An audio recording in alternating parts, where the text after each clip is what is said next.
All right, so this other video that I wanted to do is about the type of governments. What's the best type of government that we should want?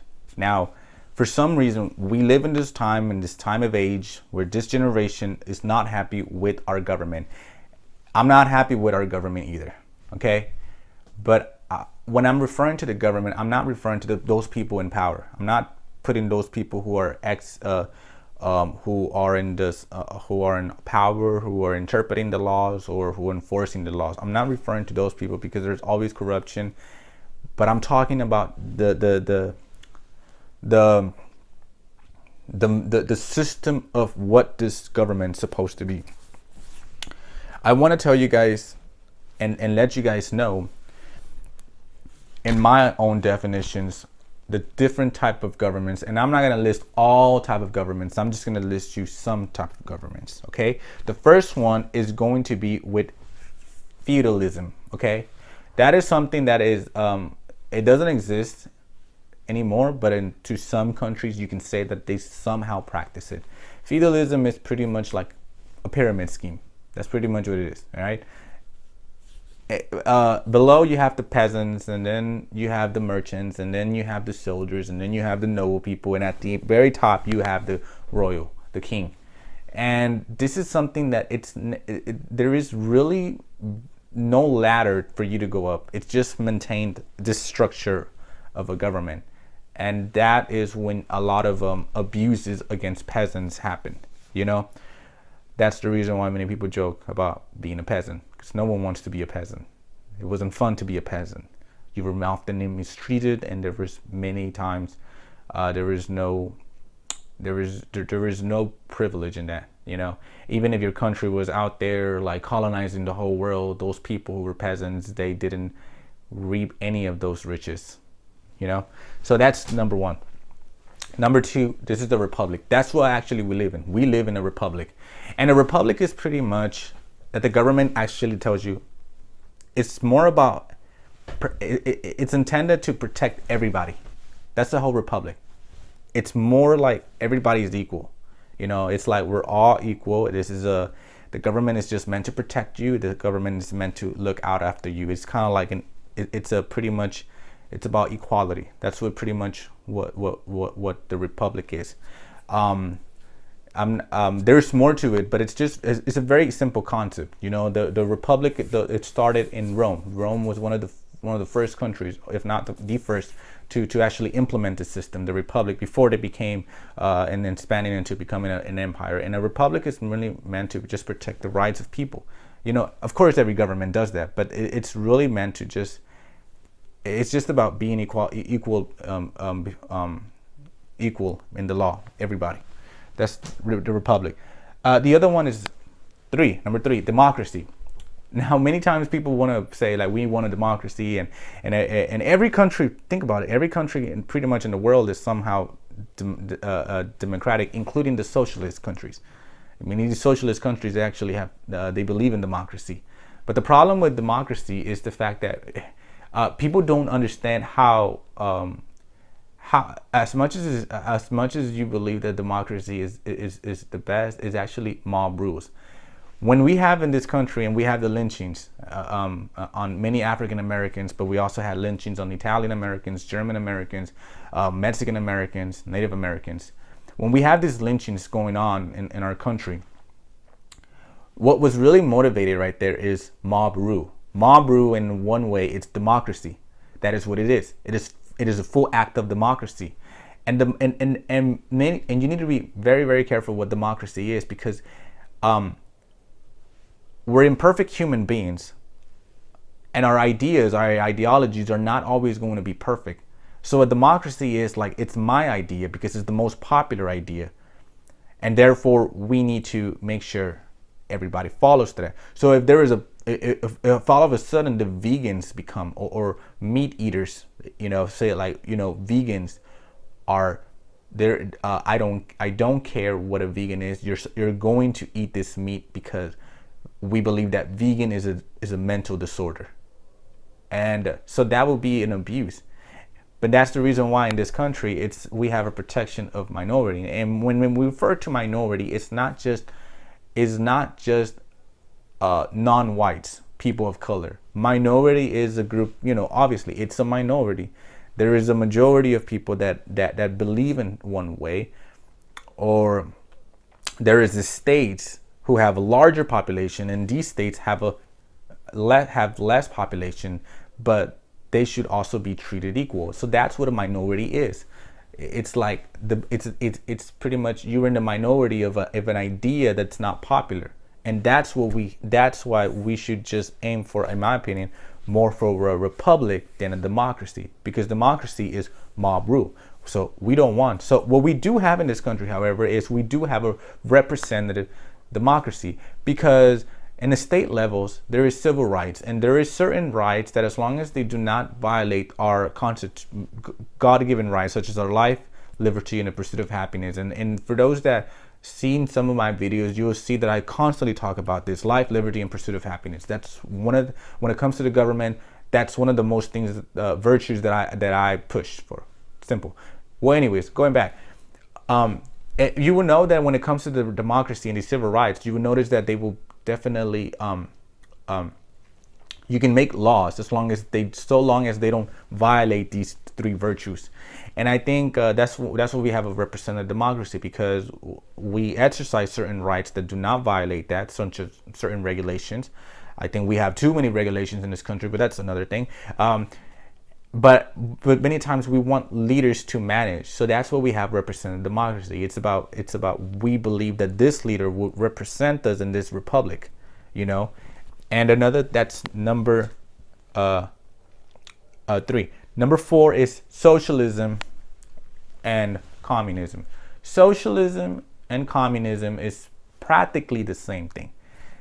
So many people make it seem that communism is the extreme level of socialism, but I do believe it's pretty much the same thing. Communism is just look at the name, socialism. It's a social construct. It believes that the government should be involved in our social lives.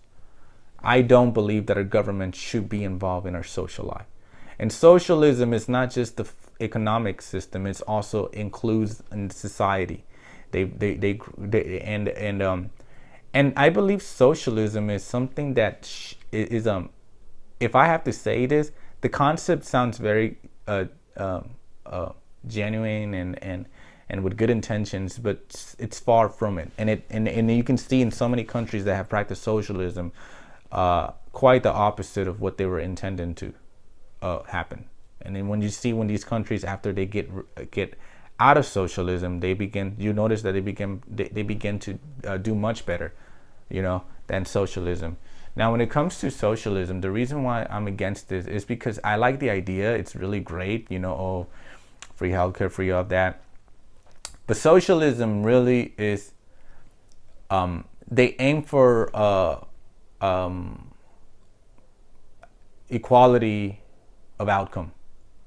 The problem with creating inequality of outcome, there has to be inequality of in the starting point. So you have to deny it. We live in a world that even before the foundation of this country, there was always certain people that were born in a disadvantage than others. And by you having the level of outcome, many of them pushed this theory of evening the starting point.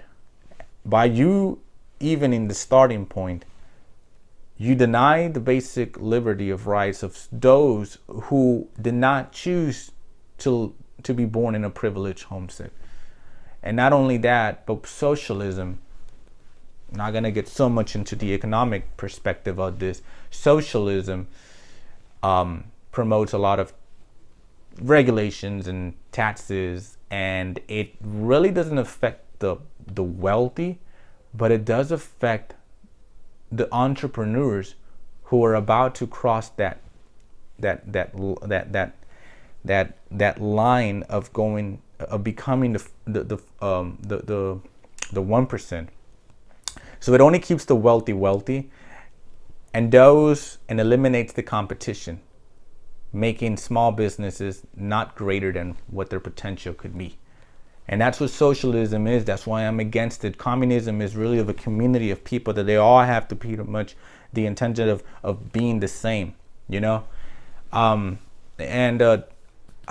there's, like I said, just like I'm just giving you like a very like brief definition of these governments. There's more to it, you know?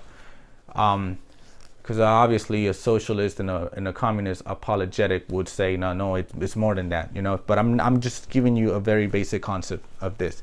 So that is socialism and communism, and the other one is monarchy. Now, before I go to monarchy, let me just still stay with the socialism and communism. Socialism and communism, it's a pretty good idea. The problem is that humans are imperfect.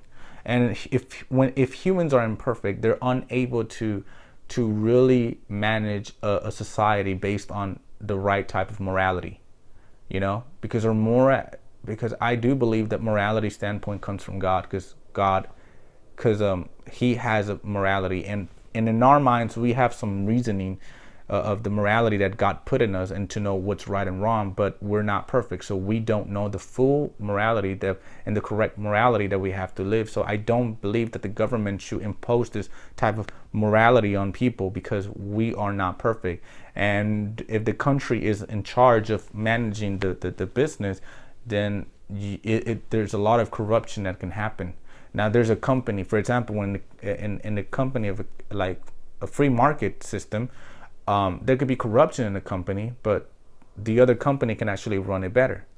But when you have the socialism, just by one individual in charge of a government agency, he risks the whole possibility of everything being corrupted. And that's one of my things. We're not ruled by angels, we're ruled by human beings, and therefore that's the reason why I'm a hard critic of socialism. Because as much as it's a great idea, it's not going to work because of humanity.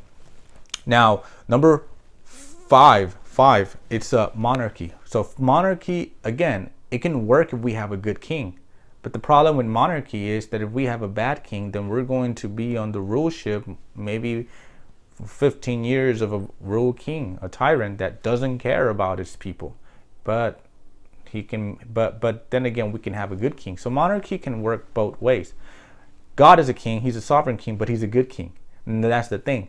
But humans do not have that ability to become good kings. You can have a good king, but then you can have a bad king. And you don't want to live under the mercy of a bad king, of a tyrant. And that's the reason why the monarchy is a very unpopular idea of today's time. The other one is oligarchy. Number 6. Oligarchies. The oligarchs from Russia, that's usually what most of them we focus on. They have a huge influence, you know, in governments. So they're pretty much like civilians, but they play a huge role in the government of controlling the sections of the government. And they can do good, but it could be very unfair, because usually a lot of the times the people who are not those oligarchs are usually people that do not have the certain advantages as them, you know. So that's a pretty much pretty obvious, you know. No one wants an oligarchy, you know, conservatives or liberals. The other one is a bureaucracy, you know, these bureaucrats. Bureaucrats are pretty much government agencies, and they're pretty much, it's not socialism, but unelected officials that in one way they get to that position based on merits. And kind of like the Department of State, Department of Education, certain departments, and they all manage certain things of what to do. There's a lot of people that are for of those bureaucrats, because they believe that they can do a better job, because it's better than the elected officials, because, you know, sometimes you just elect them based on emotions, but you don't know their resume, you don't know their qualities. But bureaucrats, sometimes they actually, most of the times they get there because of merits, you know. They're unelected usually, and they manage certain things, and they make so that a lot of the stuff that such as trade or stuff like that, a lot of the people that play these roles are people that were not elected by the people. So these are the people that many times make decisions for the country. and these people make decisions of we're going to do this with the water, or we're going to do this with the gas, or certain things like that affect citizens, and many of the times they were not voted for. Technically they're supposed to be voted, but there's always some sort of guidelines and loopholes where they can actually create laws that even that people may not have agreed with in the first place. But bureaucrats is not something that I like, even though sometimes people think that it's good because it creates law and order. The reason why I don't believe the bureaucrats, just like socialism, they're not perfect, and they can create a law as much as had their good intentions. They can make a law that will violate our constitutional rights, and anything. I'm not gonna get off topic, but pretty much bureaucrats is something that I just wouldn't go, because, like I said, we're not ruled by angels, we're ruled by human beings, and they can mess up, and they can make a mistake, and they can be corruption as well. So that's the reason why I wouldn't want to go for a bureaucrat. I don't want the government to have so much control over us. Number 7 is federalism. We, America, and countries like Mexico, and I believe Germany as well, we are a federalism country. A federalism country is needed in this country. It's because, for those that don't know, the reason why we call United States state is a sovereign state. It's technically a country. So the reason why we call United States is because it's a different countries, different states, who have a system of they will all cooperate in case of a war. Prior to the Civil War, states were more divided than they were today. They always had this infighting of we want more slaves, and we want more freedom, we want free states, and they couldn't really all get along. So they created the systems, and you have to look that this is the Americans, the colonists in this time. They were they come from a people that they always wanted freedom. They left, unlike many of the places like Latin America where they went because they wanted to exploit the land. These people that came to the Americas, they came in and they went to war with many times with Native Americans, but many of the times they inhabited, they began to build settlements in places where there was no Native Americans, and as they expanded their territory, that's when they got into conflict with Native Americans. But they just really wanted to be left alone. The concept of colonists that's pretty much what it was. American colonists, they just want to be themselves. So they didn't want to leave the Great Britain Empire so they can be ruled amongst other states. So these states, that's the reason why federalism was created, because they know that this country is so big, and it got even bigger as the years progressed, and they need a federalism because there's a certain task and a role that what the federal government should do, and what a state, local state should do, and that's what we have. We have a federalism. And number eight is capitalism. Capitalism is something that I think is very important for us to do, but we thank God that we don't have a capitalism. We don't have a free market government. We have a free market economic system, but it's not a government, because if it was a government, then it would be the people who have the power, who have the money, will have a say, and those who are not privileged will not be equal before the law. And that's the reason why there is no such thing as really a government where it's really just intended like the rich has to rule and not the poor. There is no law. There is no such thing as a government like that. It's really just promoting a free market. And free market is the government lets the capitalists, the people, the market do whatever it wants to do, but you just pay. You just we'll just sneak in some sell taxes since you're performing the free market in our country, and we do it and through the sell taxes you can fund the army or the military, And that's pretty much it. So with all this that I just explained, all these different type of government functions, I'm going to ask you, which ones would you like to live? We live in there's a generation that says we want a new change. So what do you want? You don't want the feudalism, right? You don't want that pyramid scheme. No one uses it anymore. It's useless. Do you want a republic? How about the republic where everybody's equal before the law? Or maybe you want democracy, right? Well, think about it. Do you want mob rule? What about socialism? Should the government really be that much involved in people's social life? Is it really needed? Are people that perfect? And do they know from right and wrong? Do they have the ability? Do you want that? Socialism, given the fact that it has failed in so many parts of history. Of course, no one has done it right. What makes you think the people that you want would do it right? What makes you think that Bernie Sanders won't be different? Or Alessandra Orozco-Cortez? What makes you so sure that she's not going to be different from the others?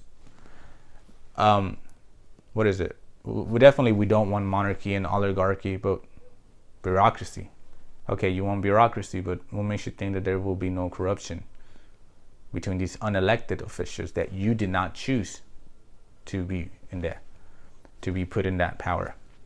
Because we do have some sort of bureaucracy in America, but it's not to the full extent, because at the end of the day, if these people get caught, then they do have to, they in some way or another, they do have to answer to the American public. Or the federalism. We live in a federalism. So my question is, which type of government do you want? That is something that you need to ask yourself this, and really think about it. Think about it really thoroughly, because this is something that's fundamentally they're going to change our country. And our question is it going to be for the best, for the good, or for the worst? So that's pretty much it. You guys have a great night.